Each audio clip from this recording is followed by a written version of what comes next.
Vamos à palavra do Senhor? Quantos querem receber essa palavra? Aleluia, glória a Deus.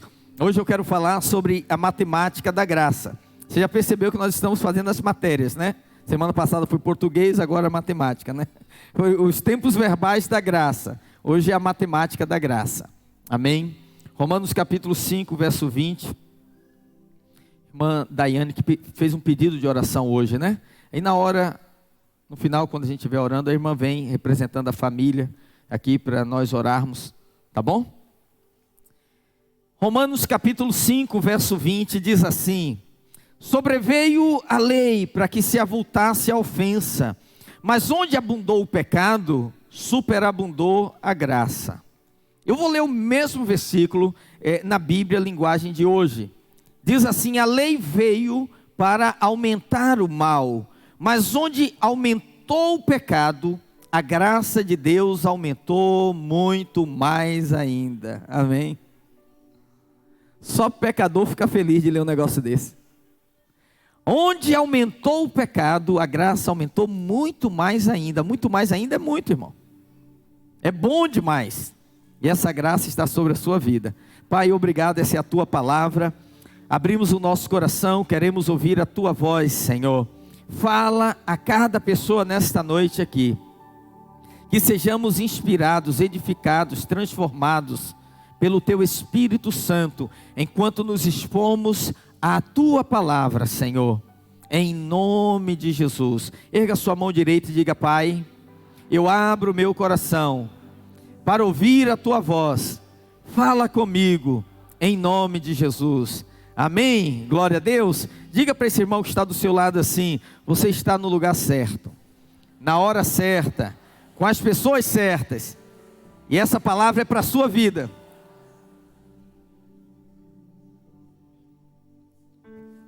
Você crê? Você crê que essa palavra é para a sua vida? Então dê uma oferta de palmas ao Senhor, amém? Glória a Deus.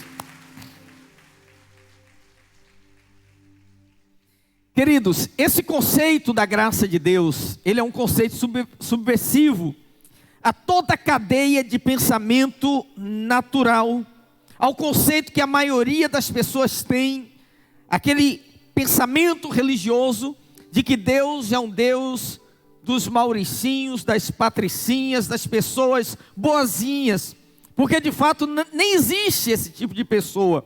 Deus é o Deus da graça. E a graça só pode se manifestar onde não há merecimento. Onde há merecimento, a graça não se manifesta.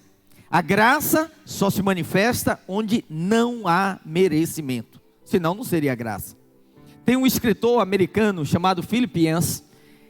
Ele tem uma frase célebre em um dos seus livros que ele diz o seguinte: não existe nada que possamos fazer para que Deus nos ame mais, e não existe nada que nós deixemos de fazer para que Deus nos ame menos.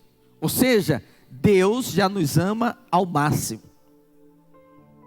Ele não vai te amar mais do que Ele já te ama, nem você fazendo algo, nem você deixando de fazer. Você não deveria olhar a Deus como você olha para o painel do combustível lá, o marcador de combustível, no painel do carro. Às vezes está cheio e às vezes está vazio. Não, você deveria olhar como um ponteiro estável ali. Eu tive uma boa semana, Deus me ama. A minha semana não foi muito boa, Deus continua me amando. Porque o Pai ama todos os filhos, e o seu amor é imutável. Amém, queridos? O nosso amor para com Ele varia, mas o dele jamais. Então a gente olha para a palavra de Deus, e a gente vê que Jesus nunca usou a palavra graça, nunca. Mas Jesus é a expressão da graça, e sobre Ele diz que Ele é o verbo cheio de graça. E por causa dessa graça, Ele sempre manifestou muito mais acolhimento e simpatia aos piores pecadores do que aos religiosos, aos fariseus da sua época. Você vai ver que Jesus tinha duas formas de falar. Ele tinha uma palavra direcionada para os pecadores, e ele tinha uma palavra para aqueles religiosos fariseus. A graça de Deus é o motivo pelo qual nós nos arrependemos. Paulo diz em Romanos 2,4, ele diz: é a graça de Deus que nos leva ao arrependimento. Então, a palavra graça, muitas vezes, ela não é compreendida da maneira bíblica. E aí eu preciso falar algo para você, para ampliar a sua visão, que é uma ilustração, como eu costumo fazer nas minhas pregações, ilustrar para trazer luz, clareza, entendimento, de um exemplo simples, você entender a profundidade de um conceito bíblico. Há 3 maneiras básicas como Deus poderia lidar com o homem. Deus poderia lidar com o homem sendo justo, apenas baseado na sua justiça. Deus poderia lidar com o homem baseado na sua misericórdia. Ele poderia ser só um Deus misericordioso. E Deus poderia lidar com o homem baseado na sua graça. Pastor, qual é a diferença entre justiça, misericórdia e graça? Vamos lá. Imagine que você mora numa casa bonita, tem um muro alto. Você está ali dentro da sua casa, olhando da janela, de repente você vê o filho do vizinho, que ainda não tem idade de dirigir, nem sabe dirigir, pegando o carro do pai e dirigindo, e ele perde o controle e acelera, vai na direção do seu muro, choca-se contra ele e destrói a frente da sua casa. Imagina. Você teria 3 maneiras de como agir com esse adolescente. Você poderia falar para ele, você poderia ser justo. Essa é a primeira atitude. Porque quando nós somos ofendidos, naturalmente no nosso coração nós somos tomados por um sentimento de injustiça. Eu quero justiça. Eu já vi pessoas dizerem isso. Deus não está sendo justo, pastor, eu quero justiça. Um dia uma pessoa falou isso no funeral. Eu falei: não peça isso, porque se a justiça vier para todos, não sobra nenhum aqui. Mas esse homem poderia ser justo. Ele poderia dizer assim: olha, rapaz, você não deveria estar dirigindo, você está errado. Seu pai vai ter que pagar tudo, nem que eu tenha que processar vocês. Vocês vão ter que me ressarcir de todo o prejuízo. Eu pergunto, será que Deus quis ser justo conosco? Eu creio que não, porque se Deus quisesse ser justo, nenhum de nós estaria aqui hoje. Todos nós estaríamos condenados, todos nós estaríamos sentenciados. Vamos pensar numa segunda possibilidade. Você poderia ser misericordioso. Então você poderia dizer para o rapaz que derrubou a frente da sua casa, dizer para ele: olha, vocês são muito pobres, sua família é muito pobre, você não tem como pagar. Vamos fazer o seguinte: você não vai pagar meu prejuízo, fica com o seu prejuízo, que eu fico com o meu. Já é misericórdia, sim ou não? Eu não vou fazer o que eu tenho direito de fazer, eu estou abrindo mão do meu direito. Muitas vezes Deus é misericordioso conosco, e a misericórdia de Deus consiste em Ele não nos dar aquilo que nós merecemos. Vamos pensar numa terceira possibilidade. Você poderia ser gracioso. Você poderia chegar para aquele adolescente e dizer assim: meu filho, olha só, você ainda não tem idade de dirigir. Você estragou seu carro, estragou meu muro. Eu vou fazer o seguinte: eu vou consertar o meu muro, eu vou arrumar o seu carro. Quando você completar 18 anos, eu vou pagar a sua autoescola, você vai aprender a dirigir. E quando você aprender a dirigir, eu vou pegar esse carro meu e vou te dar de presente. Você fala: aí não, pastor, aí também é demais. Quem vai fazer isso? Ele fez. Isso é graça. Ele ignorou a justiça, a misericórdia e derramou graça sobre nós, irmãos. Você fala: pastor, não existe isso. Pois é exatamente isso que Deus fez. Se Ele fosse apenas justo com você, eu e você iríamos para o inferno. Se Ele fosse apenas misericordioso, você teria que se livrar do pecado por si mesmo, resolver a sua vida. Mas como Ele é um Deus de graça, por causa da sua graça, Ele pagou o preço exigido, preço de sangue inocente. E além de nos perdoar, além de pagar as nossas dívidas, ainda assim Ele nos fez os seus filhos, herdeiros seus, e nos convidou para nos sentarmos à sua direita. Pensa se não é muita graça. Para quem era inimigo, Ele te adotar como filho. Então a justiça diz: errou, tem que pagar pelo erro. A misericórdia diz: deixa para lá, a partir de agora você se vira, resolve a sua vida, e eu não mexo com você. Mas a graça diz: eu vou pagar a sua conta, e eu vou te dar o que você jamais esperava. Diga amém, glória a Deus, ai, ai, ai, aleluia, alguma coisa? Na matemática da graça, o que Deus faz? Deus multiplica o amor. São as 4 operações da matemática. Deus multiplica o amor. A Bíblia diz que um homem tinha 100 ovelhas. Quantas ovelhas? 100. Um dia, no final da tarde, ele estava lá recebendo as ovelhas no aprisco. E ele percebeu que uma ovelha faltou.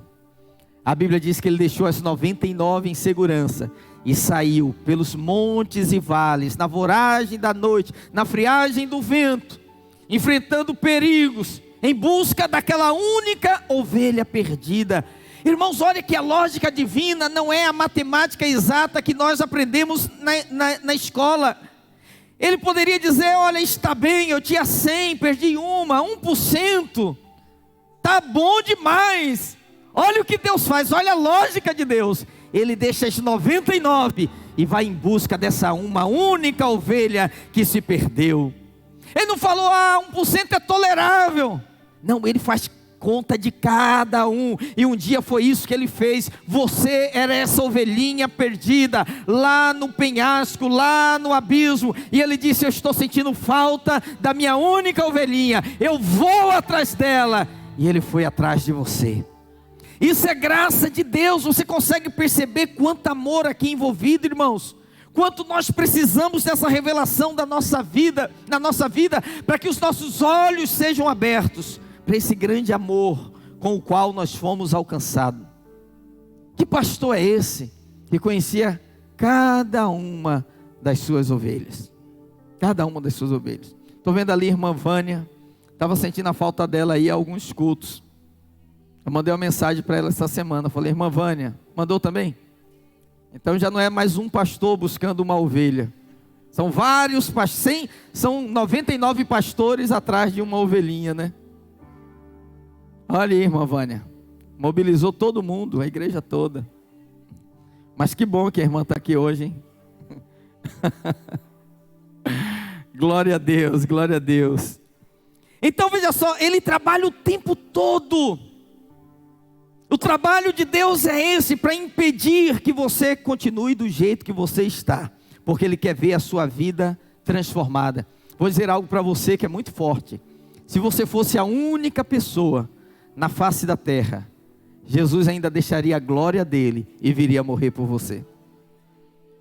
Eu não estou brincando, Ele faria exatamente isso. Que é essa música aí que o Marcelinho está tocando aí. Ó, que deixa esses 99 só para me encontrar. É muito amor envolvido, irmãos. Quando nós conseguimos compreender isso, Ele nos cura, Ele nos transforma. Ele tem que atribuir muito valor, porque, puxa, ele tinha 99, mas ele disse: vale a pena. Um dia Deus olhou para você e falou: vale a pena. Vale a pena. Pastor, por que Deus não desiste de mim?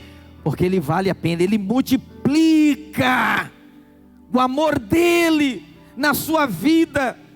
Ele multiplica para que essa graça seja eficaz em você. Amém, queridos? Essa é a matemática da graça. A matemática da graça também, Deus aumenta o valor. Aconteceu uma coisa interessante no culto, que a Bíblia diz, um dia na hora da oferta, terminou lá a ministração, e aí as pessoas vieram ofertar. E a Bíblia diz que Jesus se pôs diante do gasofilácio. O gasofilácio, para quem não sabe, é esse móvel que é usado aqui, ó, para o recolhimento de dízimos e ofertas. Isso aí já existe desde o Antigo Testamento. Na época de Jesus, as pessoas se levantavam e colocavam ali as ofertas. Não tinha envelope, não tinha Pix, não tinha cartão de crédito. Então a pessoa trazia o dinheiro e ali ela depositava. Fosse moedas, fosse espécie. Olha o que Jesus fez. Jesus ficou ali olhando quanto cada um estava colocando. Eu nunca fiquei olhando quanto cada um está colocando, mas Jesus ficou olhando. E quando todos terminaram de ofertar, Jesus falou para os discípulos dele: vocês viram as pessoas ofertando? Vamos ler no texto, Marcos 12, 41. Olha o que ele diz: assentado diante do gasofilácio, observava Jesus como o povo lançava ali o dinheiro. Ora, muitos ricos depositavam o quê? O que os ricos depositavam, irmãos? Marcos 12, 41. Assentado diante do gasofilácio, observava Jesus como o povo lançava ali o dinheiro. Ora, muitos ricos depositavam o quê? Vamos, respondam. O quê? Grandes quantias. Então eles traziam na mão. Jesus estava olhando. Vindo, porém, uma viúva pobre, depositou 2 pequenas moedas correspondentes a 1 quadrante, quase nada. E chamando os seus discípulos, disse-lhes: em verdade vos digo que esta viúva pobre depositou no gasofilácio mais do que o fizeram todos os ofertantes, porque todos eles ofertaram do que lhes sobrava.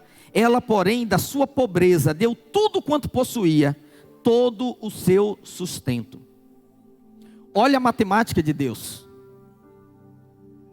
Na lógica humana, uma oferta de 100 é maior do que uma oferta de 10. Sim ou não? 100 reais é 10 vezes mais oferta de 10.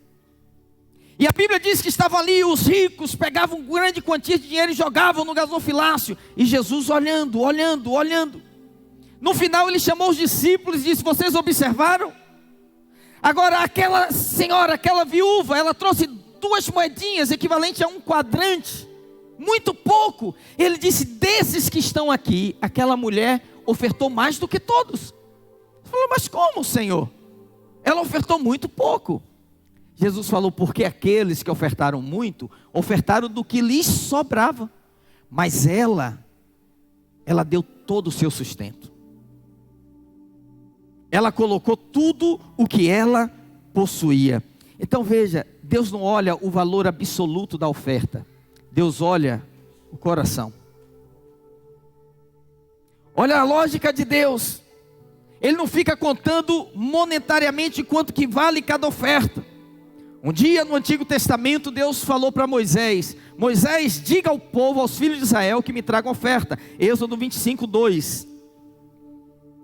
De todo homem cujo coração o mover para isso, dele recebereis a minha oferta. Esta é a oferta que dele recebereis: ouro, prata e bronze. Então qual era a lógica do Senhor? Você vai pedir uma oferta, vai ser a construção do tabernáculo. Quem tiver ouro, traz o quê? Vamos lá, gente. Quem tiver ouro, traz. Quem tiver prata, traz.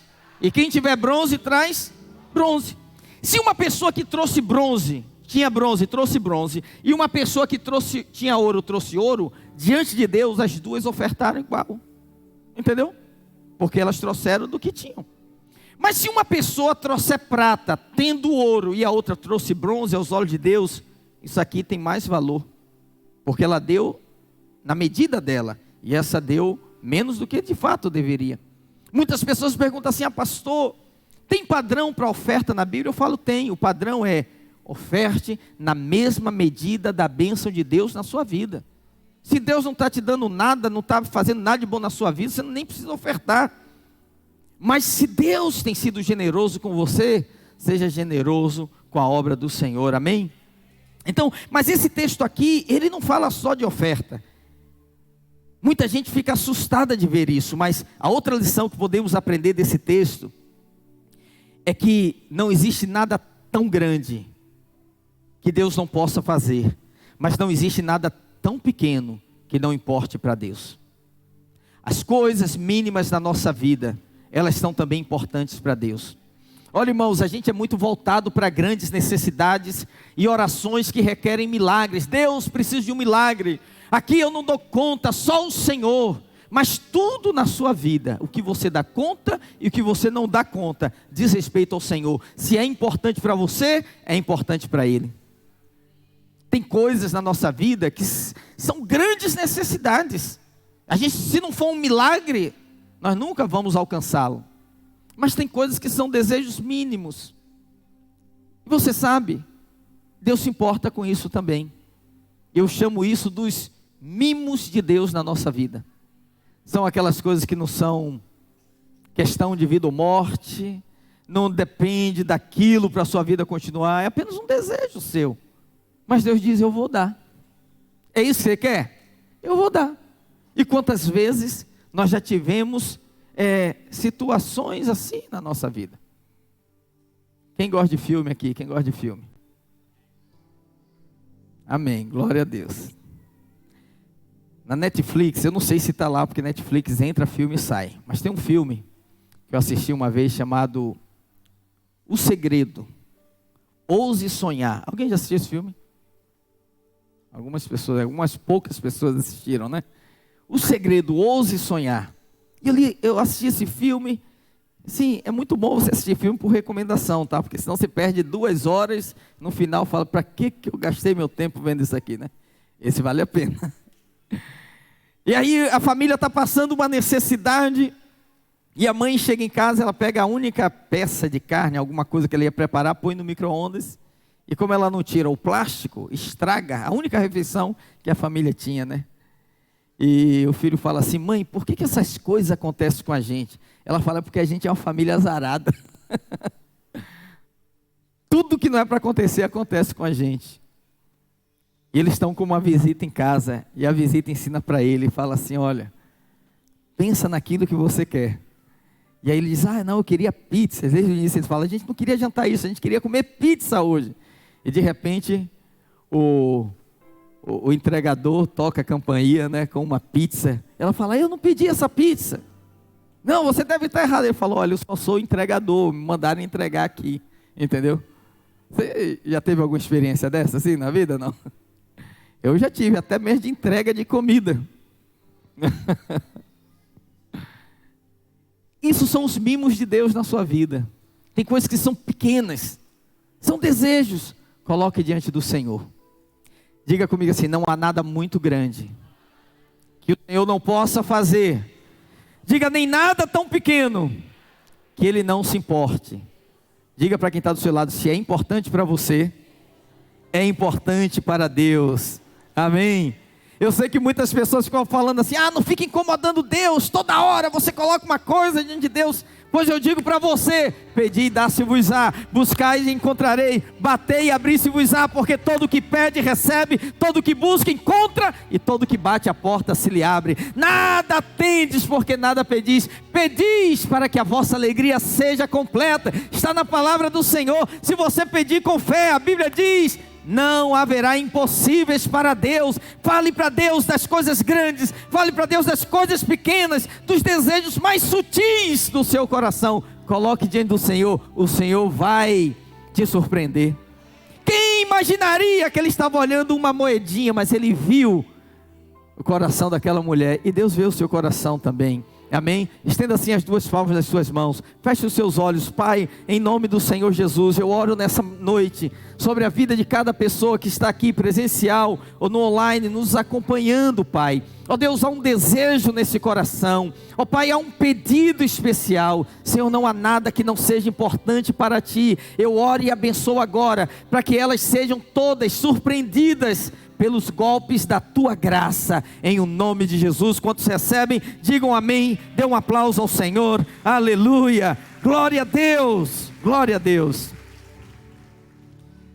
Terceiro, na matemática de Deus, Ele subtrai os erros. Isso não é bom? E aqui novamente eu volto à história do filho pródigo. A história do filho pródigo, irmãos, é a história de um pai cego de amor. Eu estava numa consulta médica, e aí peguei um livro meu, chamado A Revolução da Graça. Fiz uma dedicatória, levei para o médico, e eu falei assim, doutor, eu trouxe um presente aqui para o senhor. Ele sabe que eu sou pastor, eu falei, é um livro meu, para o senhor ler aqui, eu tenho certeza que vai abençoar a sua vida. Ele falou assim, a revolução da graça, o que é graça? Eu falei, como é que eu explico para ele? Eu falei, o senhor conhece a parábola do filho pródigo? Ele falou, não, nunca ouvi.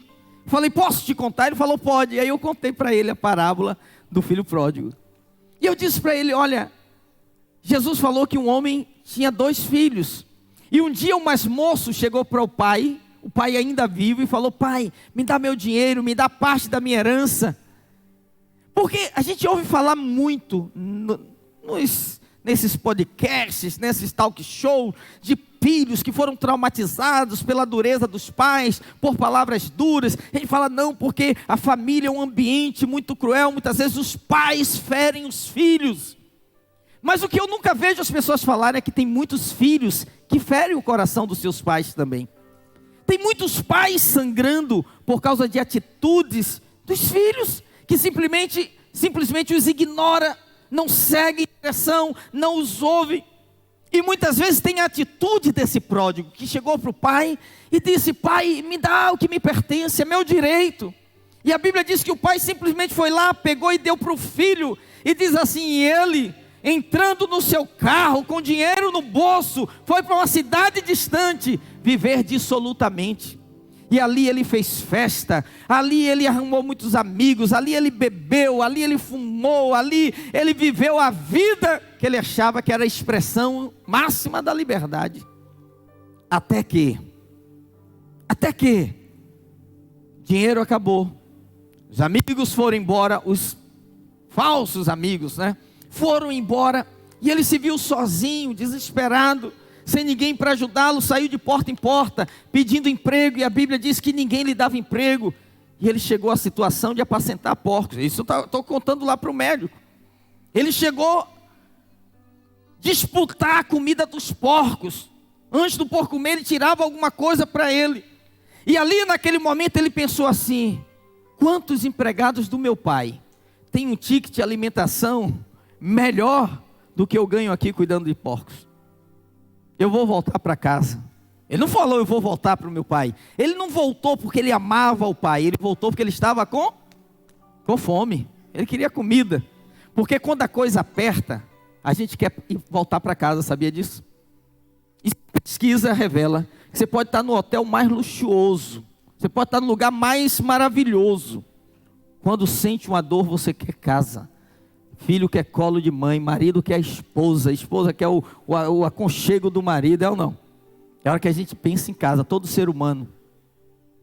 Ele falou: eu vou voltar para casa, eu vou falar para meu pai: pai, eu fui muito rebelde, eu não tenho como ser chamado teu filho, eu fui muito duro com o Senhor, mas eu te peço, me trata como empregado, me contrata, eu só quero o ticket de refeição, só isso. Era o que ele queria.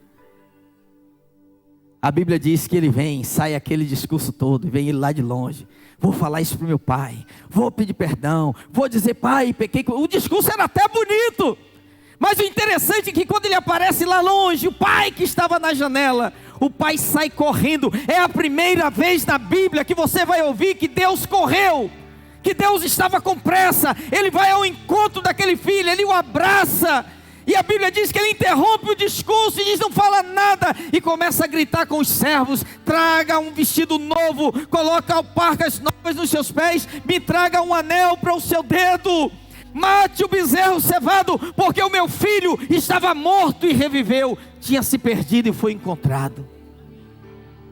E ele o restitui a sua posição e a sua condição anterior, como se ele não tivesse feito nada. Eu falei isso para o médico, ele falou assim: o que você está me falando não faz sentido, isso é uma loucura. Eu falei: pois é a loucura do amor de Deus. Essa é a loucura da graça, irmãos. Sabe, nós somos esse filho que se perdeu, que gastou tudo, que sangrou o coração do pai, mas quando nós nos dispomos a ir ao seu encontro, ele vem na nossa direção, ele faz a maior festa, ele abre os braços, ele recebe você com todo amor. Nós somos esse filho que gastou levianamente o dinheiro da família, mas Deus fez uma festa no dia que você se converteu. Toda vez que uma pessoa se converte, você sabe, é uma festa no céu. Está na Bíblia, Lucas que diz isso, né? Depois da parábola. Então muitos de nós somos esse filho, e essa graça é algo extraordinário e extravagante. Para quem não merecia nada, festa, irmãos. Para quem não merecia nada, celebração. Para quem não merecia nada, Eu chamo isso numa outra mensagem de o escândalo da graça. O escândalo da graça. Aquele pai passar aquela vergonha para abafar a vergonha do filho. Você sabe, quando um filho sai de casa, os vizinhos, a família, fica perguntando: e aí? E o fulano? Eles querem saber o seguinte: ele deu certo na vida? Né? E aí? Se encaminhou, se arrumou? E muitas vezes os filhos passam vexame, vergonha. Mas muitas vezes a vergonha é maior para o pai, sabia? E o pai fica ali, não é? Naquela posição. Eu fico aí pensando nisso. Aquele pai estava esperando o filho, sabe por quê? A cidade toda sabia que o menino tinha saído. E agora aquele menino volta sujo, maltrapilho, fétido. As pessoas falam: cara, é um fracasso, não deu em nada. E naquela cultura, homem não corria, ancião não corria.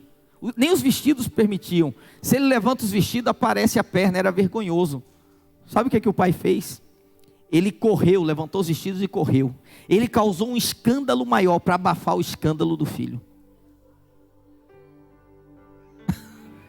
Ao invés de ficarem olhando para o filho, falam: nossa, aquele homem correndo, meu Deus, que o comentário era ele. Tiraram os olhos do filho. Foi o que Deus fez por nós. Jesus foi na cruz.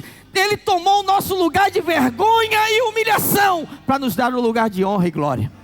Ele abafou a nossa vergonha. Aleluia, meu Deus do céu. Meu Deus do céu.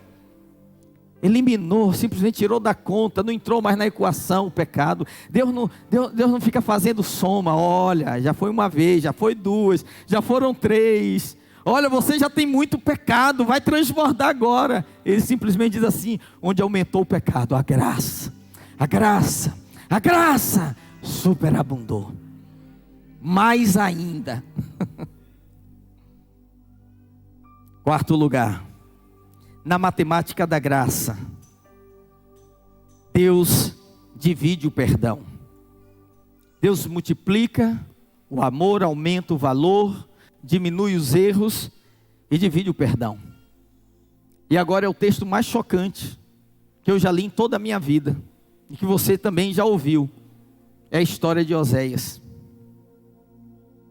Oséias é um livro pouco lido, então eu tenho que explicar para você a história.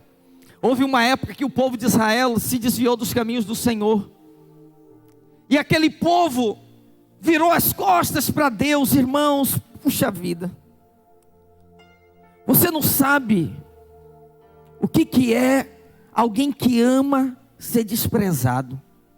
Deus amava aquele povo, amava aquele povo. O povo virava as costas para Deus e ia atrás de ídolos. E Deus levantava um e dizia assim: ó, fala com ele, mas ninguém conseguia traduzir o coração de Deus. Olha o que Deus fez. Chamou o profeta Oséias e disse para ele: Oséias, vai, casa com uma mulher de prostituição, tenha filhos com ela. Oséias foi, casou com essa mulher, deu dignidade para ela. Essa mulher chamava-se Gomer. Com ela ele teve um filho, 2 filhos, terceira filha, 3 filhos. E quando ele tem 3 filhos, a família estabelecida, a mulher resolve sair de casa, irmãos. Abandona ele com os 3 filhos e volta para o prostíbulo e vai se prostituir. Como é que fica o coração de um homem? Como é que fica o coração do pai? Como é que fica o coração das crianças? E Deus dizendo para Oséias, Oséias estava sofrendo. Deus falou: Oséias, é isso que eu sinto. Deixa eu falar uma coisa para você. Você tem que ter muita experiência com Deus em áreas específicas para você conseguir entender o coração de Deus. No início do nosso ministério, nós tínhamos aqui um pastor, perdeu um filho com 2 anos de idade. 2 anos de idade. Criança faleceu. Foi uma coisa assim. A lei natural da vida são os filhos sepultarem os pais. Sofre, sofre. Dói, dói. Sente saudade, sente. Mas é o normal da vida. Filhos sepultam os pais. Quando essa ordem é invertida e pai sepulta os filhos, irmãos, é muito difícil você sepultar um filho de 2 anos, uma adolescente de 15 anos, é difícil, é muito difícil. É uma dor inexplicável para uma mãe, para um pai. Pois bem, ele perdeu o filho, 2 anos de idade. Sexta-feira, sábado foi sepultado. Domingo ele estava no teclado lá, tocando, eu pregando, ele tocando, e muita gente olhando para ele, dizendo, cara, eu não entendo. Ele já está no culto. Ele falou, pastor, o que eu vou fazer? O que eu vou fazer? O que eu tinha que fazer eu já fiz. E ele passou o luto ali, servindo ao Senhor. Foi transferido, foi lá para João Pessoa para abrir a igreja. Ele está lá, começou a igreja. Um dia, um cara com carro desgovernado entrou num ponto de ônibus na frente da escola, atropelou alguns estudantes, morreu uma menina de 15 anos. Ele está em casa, viu a reportagem, e aí ele resolveu procurar a família. Foi procurar a família da menina. Quando ele chegou lá, a mãe da menina, o pai da menina falou assim, o senhor veio aqui para consolar a gente? Muita gente já veio aqui. Quem é o senhor para me consolar? O senhor não sabe o que é uma mãe perder um filho. Ele olhou para ela e falou, eu sou capaz de entender a sua dor, sou capaz de entender porque eu também perdi um filho. E aí quando ele falou isso, a mulher abriu o coração para ouvi-lo. Foi o que Deus fez com Oséias. Ninguém conseguia falar com o povo. Oséias falou, porque Deus levou ele à experiência. Era uma profecia viva. Ele falou, você vai passar pelo que eu estou passando. A mulher abandonou ele com 3 filhos. Foi para a prostituição. Sabe o que Deus falou para ele? Ela se vendeu lá. Você vai lá e compra ela. E no texto de Oséias, se você quiser ler depois, diz que ele foi lá e comprou por 15 ciclos de prata. Você sabe o que são 15 ciclos de prata? Era o preço que o noivo pagava pela virgem, dando dote à família para se casar com ela. Se você não choca com isso, eu choco. Porque nós éramos essa mulher, nós éramos Gomer. Gomer sou eu e você. Estávamos lá de costas para Deus, vivendo na prostituição, longe do Senhor. Ele pagou o preço de uma virgem para nos tornar noiva do Senhor novamente. Quem é Oséias nessa história? Oséias é Deus, enlouquecido de amor, dizendo, eu não vou desistir dela, eu vou atrás dela, nem que eu tenha que pagar e comprar novamente, eu vou atrás dela. Agora eu vou te fazer uma pergunta, meu irmão, o que os vizinhos falaram? O que a sociedade fala para um homem que a mulher sai, traz, prostitui, volta para casa, sai, prostitui, e ele aceita de volta? Eles falam, ela é sem vergonha, mas ele é mais sem vergonha do que ela, sim ou não? Ah, o cara não tem vergonha na cara, ele merece. Eu não receberia, é assim que as pessoas falam. Vou falar uma coisa muito forte, com muito temor e respeito. Deus é esse sem vergonha, que olhou para nós. Alguém falava, eu não receberia, ele disse, eu recebo. Eu recebo. Você não receberia, ele disse, eu recebo.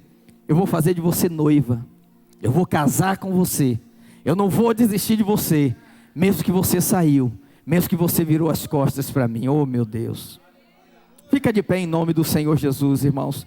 Nós temos que louvar ao Senhor nessa noite e dizer, Senhor, graças te damos, porque é algo tão poderoso, tão forte, tão maravilhoso, o que o Senhor fez por nós. Esse Oséias apaixonado é o nosso Senhor. O mundo não conhece a graça, irmãos. O mundo não conhece a graça. Por isso falar de graça é falar de algo louco, misterioso, incompreensível. Para o homem sem Deus isso é completamente insano.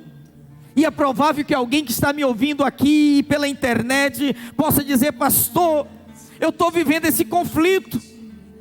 Ah, o que o senhor está falando aí, eu não estou entendendo, isso é um evangelho muito barato. Não, não é um evangelho barato. Se fosse barato, meu amigo, você ainda teria que pagar por ele. É o evangelho da graça. Você não fez nada, não merecia nada, e ele graciosamente deu sobre a sua vida. Erga as suas mãos para os céus e apenas agradeça ao Senhor, aleluia, por esse grande e poderoso amor, aleluia.